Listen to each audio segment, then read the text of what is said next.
have your attention, please? Welcome back to the RSSB podcast, supporting you to keep Britain moving with safer, smarter rail. Ensuring reliability and resilience for our rail system is essential for good customer service. Delays and disruptions erode passenger confidence, which in turn discourages rail travel and affects the economy through lost productivity. In addition, unreliable infrastructure increases risks, which may lead to accidents. Investing in reliability and resilience not only minimises those risks, but it also ensures the long-term sustainability and efficiency of this vital public service, supporting economic growth and social connectivity across the nation. So with us today is Chris Knowles, our Director of System Safety and Health. In this episode, we'll explore some specific challenges to rail reliability and resilience, why it's vital to address them, and some of the solutions that RSSB is offering in this space. Let's start this conversation by thinking about some of the challenges regarding the reliability and resilience of the rail system. Could you kick off by explaining what those specific challenges are in 2025 and also why it's important to address these? Well, thanks, Jasmine. This is a big topic. If we want passengers and freight operators to use the railway, it has to give a reliable, safe service. We have more extreme weather events now than in previous years. Extreme rainfall, high winds, long periods of hot, dry weather and flooding. All of these present us with challenges. Now, clearly we can't control the weather, but we can adapt our asset management and operational approaches to continue to deliver safe railway service. And we know there is a finite amount of money available for the railway. That's true for all businesses. So we need to ensure we deliver a safe, high-performing railway which is affordable. Assets need to perform to deliver service. So we need to target interventions related to those assets, be it in the design and build phase or in maintenance, for example, to ensure that reliability and resilience are absolutely embedded in our service delivery. But let's not forget the people working in our railway system. A reliable and resilient railway needs a healthy workforce. Our sickness absence rate in the industry overall is twice the national average. That impacts not only on the health of those concerned, but also on rail performance and the cost base. Absolutely key to tackle those head on then. Thank you for that, Chris. I think digital transformation will be vital as well. What do you think embracing new digital technologies can do for us in this space? The opportunities available through the application of digital technology are enormous. We're increasingly capturing data directly from member systems through the use of APIs, direct connections to those systems. It avoids double handling of data, making it quicker and more accurate to feed the industry knowledge base. But it's more than that. Being able to encapsulate the knowledge and tooling to support decisions in digital form will unlock trapped value. As an example, our wheelset intervention support tool helps freight operators manage wheelset issues before they cause disruptions or lead to safety issues. This tool leverages predictive analytics to monitor wheelset degradation using data from wheel impact load detectors, coupled with other sources of data from the users of the wagons. This has the potential to improve performance, improve safety, and reduce costs as it is rolled out more widely. And artificial intelligence brings great opportunity. Consideration of how this is used is key, particularly if applied in safety-related or safety-critical areas. The assurance approach will need to be adapted to both embrace the opportunity, but make sure we have suitable rigor in ensuring safety as we adopt artificial intelligence and the opportunities it brings. That's great. Thanks, Chris. And I think what I'd like to talk about next is some of the commitments outlined in our annual business plan. So first, I think I'd like to revisit some of what we set out in the last financial year. Some of those are ongoing, given their scale, of course. And a big one is the continued development of the national CCS DRACAS. So could you tell us a little bit about this and how we're currently tracking against our goal to get this into place? There's been a lot of work over many years, resulting in a change to standards 2 years ago and the delivery of a roadmap to achieve a national CCS DRACUS. Now, it is much easier to say DRACUS than Defect Recording Analysis and Corrective Action System, so I will stick with calling it a DRACUS. The roadmap created last year had strong stakeholder buy-in. It gives a credible route to the national DRACUS, which has the potential to unlock £231 million worth of potential benefits. This saw the agreement also last year and publication of a significant step forward, the Data Sharing Charter. We touched earlier a little bit around the importance of sharing information, and this Data Sharing Charter will continue to evolve, but it gives the basis for all parties to share the data necessary to improve system performance, reduce costs, and to enhance safety. Thanks, Chris. It certainly sounds as though that'll be huge for overall system reliability. And what about our risk modelling efforts, especially in relation to extreme weather? Can you tell us how we're doing there? Well, one good example centres around extreme rainfall. Extreme rainfall can lead to earthwork failures, whether those earthworks are soil cuttings or embankments.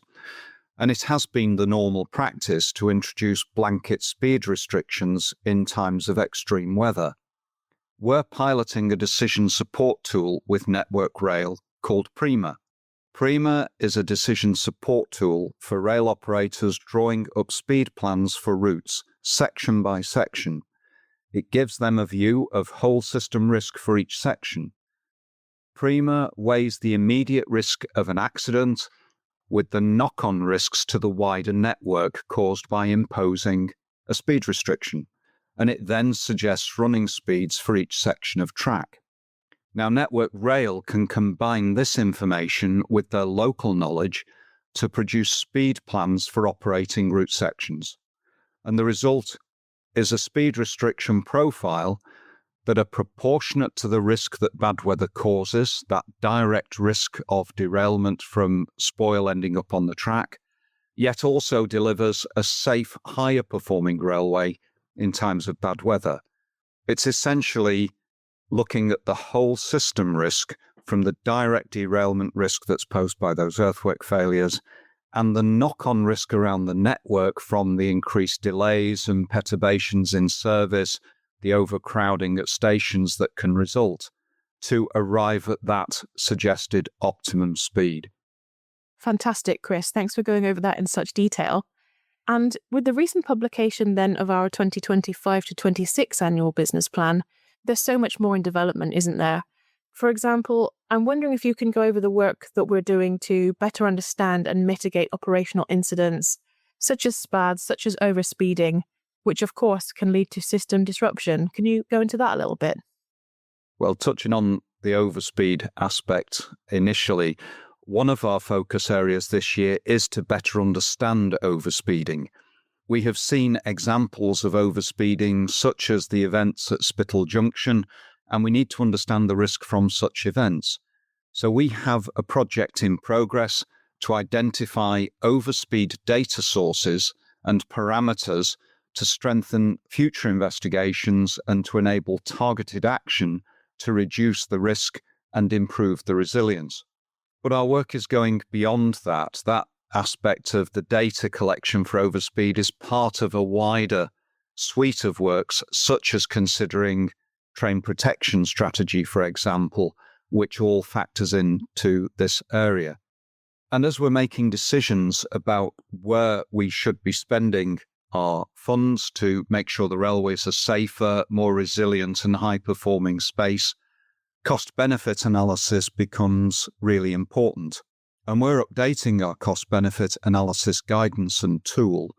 The update will build on relevant findings from ORR's review of the costs and benefits of safety interventions, and this will help our members take safety investment decisions that provide value for money and deliver a safe railway amidst rising costs and at the same time demonstrate legal compliance. Wow, plenty going on and all very positive, thank you. And is there anything else at all that you'd like to highlight in this space? Well, one thing I should highlight, I think, is collaboration. Collaboration is so important to all of the work that we do because a lot of the focus for us is at the interfaces in the industry. So we bring people together through our various risk groups, through our various technical committees, to look at these challenges that we have at the interfaces between different parts of the railway, be those physical or organisational. So that collaboration is really key. The people who get involved in those groups, they bring a lot of knowledge from their various sectors, their personal and professional background.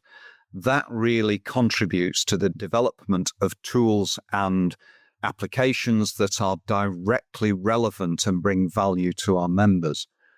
But it's a two-way thing. The people who come and contribute also take a great deal from it in terms of the discussion and the knowledge that they gain as part of that exercise.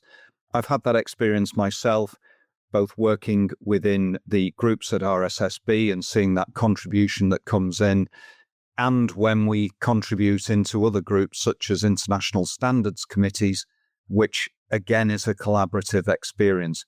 So if I was going to highlight one other thing, it's that real spirit of collaboration, different members of the railway coming together, and indeed reaching outside the industry to bring lessons and learning into those groups. Fantastic. And I'm wondering at this point if you have any positive stories to share from our members. How are they benefiting from our work in this space? Well, if I could highlight one health example of some recent work, standards require safety-critical workers to have normal colour vision. And the industry has for years applied the Ishihara test, which tests interpretation of colour plates and only produces a pass or fail outcome. Now, Ishihara is quite a blunt instrument, and there was concern that many drivers had been driving safely for years, then suddenly failed an Ishihara test. We've worked with City University to standardise the use of the Ishihara test to ensure consistency in its application across the industry. But importantly, the work also defined how the industry could use a supplementary test called the Colour Assessment and Diagnosis Test, or CAD test for short. Now, a number of TOCs have taken up the CAD as a secondary test and found that many of those who had failed the Ishihara can pass the CAD test thresholds. And bear in mind, these thresholds have been specifically developed and tailored for the rail industry, so it's a very applicable test. One train operator has already fed back that they were pleased to return 5 drivers back to duty straight away by applying this secondary test. Now, that's great for the train operator, but frankly, it's great for the drivers as well. Amazing. Thank you, Chris. And finally then, what other future challenges to reliability and resilience do you think we can expect? And also, how can industry really start to prepare for those now? Well, I think it's all too relevant and visible in people's minds at the moment, the issues around cybersecurity. The importance of cyber resilience is all too well demonstrated with recent events we've seen in the news, not just in the UK, but internationally. Resilience in this area is essential in the operational systems on which the railway depends, not just the back office IT systems. This is a particular focus for us across many areas of RSSB. And I have to talk about the asset base. I often say that people don't notice the assets when they are working as expected. We notice them when they fail. As they age or the environment in which they operate changes, the risks of them becoming all too visible can increase. We have to make sure we understand degradation, explore new techniques for inspection and monitoring, and then optimize not just the way in which assets are maintained or changed, but when and at what cost. And perhaps the third area I would highlight is the aspect of skills for the future. We need to focus on what we're going to need in the future and build that capability.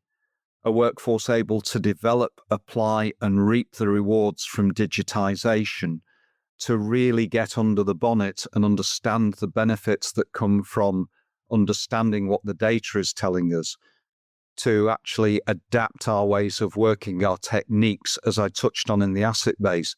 How will we understand what's happening to the assets and predict forward how they will perform?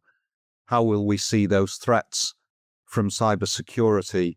How will we prepare for the railway of tomorrow? And that will mean new skills. It will mean us adapting.